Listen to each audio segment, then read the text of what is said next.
Live from Fargo and serving you on TV, online, and on the go.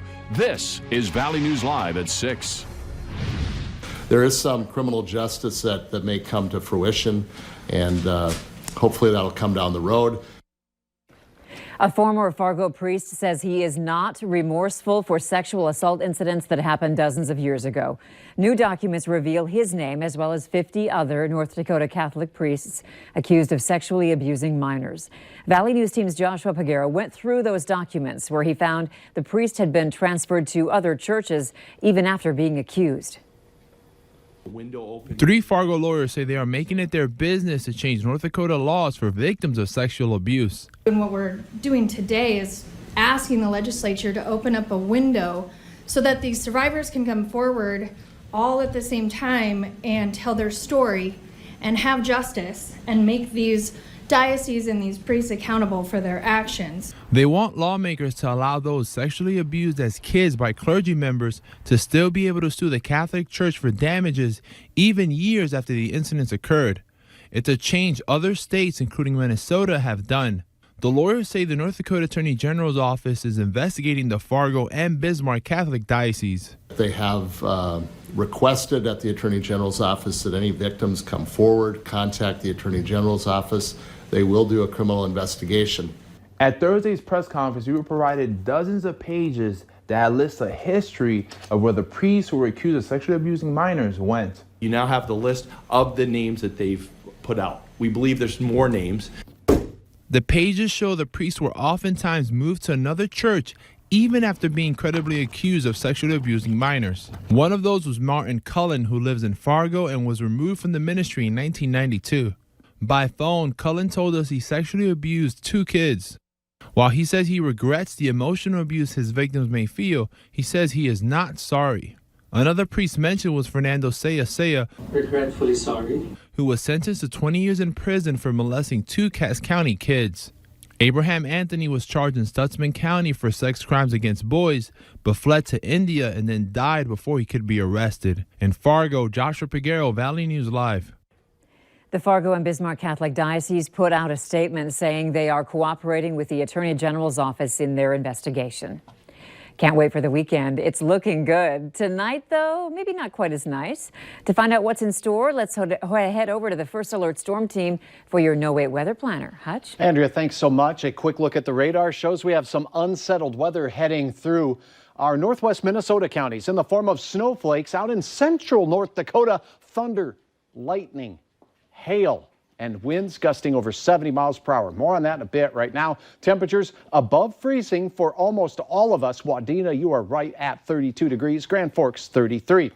The planner for Fargo will stay in the mid-30s. Cloudy skies. I cannot rule out a spit of precipitation. It should not be heavy. And the variety of precipitation, well, down here in the southern part of the valley could be mixed. That means rain, sleet, or even mixed with a flake of snow. Up north, a better chance of snowflakes as we head through the evening, mainly to the east of Grand Forks in northwest Minnesota. Your hour-by-hour forecast does show, Andrea, that we will have some beautiful weather. But before we get there, we have a few more growing pains, and we'll go through all of that here in just a few minutes. All right, thanks, Hutch. Yes.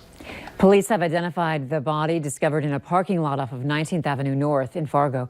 They say 84-year-old Wayne Blanchard was found dead in his car around 7:20 yesterday morning. No foul play is suspected. A 40-year-old man is facing several charges after investigators say they found child pornography on his computer. According to court documents, Justin Hatcher is charged with 11 counts of possession of certain prohibited materials, which are felonies. Records show officers found numerous images of nude children. Officers found 27 images on Hatcher's devices. They say most of the pictures were of young children between the ages of 5 and 16. Hatcher admitted to saving around 100 images of child porn. Bemidji police are asking for your help finding a truck that looks like this. Police say a silver Toyota Tacoma was stolen from the area on February 29th. It has a Minnesota license plate BWM 942. The truck also has a red-colored Western brand plow on the front. You can call police if you have any information. Prepare, not panic. That's what Moorhead's Mayor Jonathan Judd says to keep in mind as the valley prepares for possible coronavirus cases. Just hours ago, the CDC reported the nation's 11th coronavirus death out of California.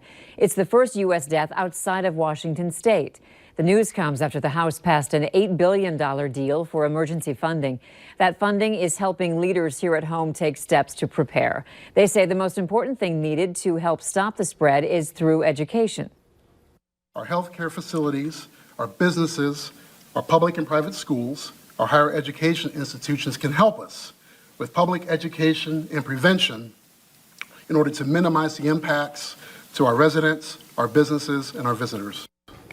Tonight on Valley News Live 10 at 10, we hear from local experts on the precautions being taken to stop the coronavirus from spreading in the valley. And it's not just airlines trying to help passengers looking to stay healthy this spring break. Amtrak says it's suspending change fees for travelers looking to rebook their trips from now until April 30th.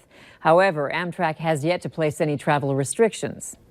And while putting your plans on hold may seem like a drag, building professionals say now's the time to update the roof of your home.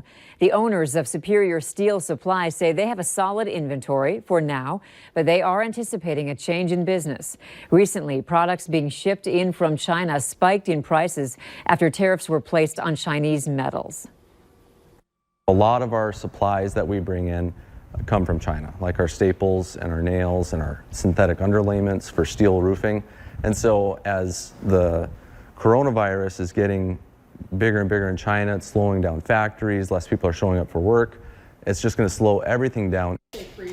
Superior Steel says as products become less available and prices hike up, so will the bill being footed by customers. That's why they say if you need roofing or siding work done, the time is now.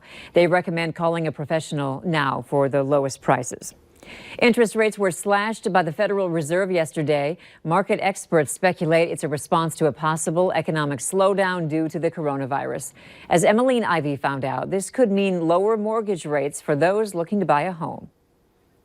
They're actually trying to buy. Financial experts say the coronavirus could contribute to a market slowdown, and the Federal Reserve might be trying to get ahead of the curve. They're trying to cushion the likely slowdown we're going to see in some areas, like some businesses are going to have a tough time making sales. It is time for us to act in support of the economy. While adjustments to short-term rates don't guarantee anything, they do influence Wall Street's decisions on mortgage rates. Even though Fed fund rates don't directly affect mortgages, it indirectly does and has influence on it. So you would expect mortgage rates to decline, but just not point for point. This means prime time for home buyers could be around the corner. If you're buying a home, this will obviously decrease your payment significantly. Sayford says those thinking about buying a home might be propelled to purchase, and more first-time buyers could qualify for loans. This is the fourth time the Federal Reserve has cut interest rates since the beginning of 2019. Seifert says an economic slowdown could also mean lower housing prices, which would favor home buyers as well. The Federal Emergency Management Agency, also known as FEMA, is granting the city of Fargo $3.7 million in flood prevention efforts. The money is for levees, flood walls, raising roads, and providing permanent flood protection for the city's wastewater treatment plant. FEMA is providing 75% of the project costs, a total of $4.9 million.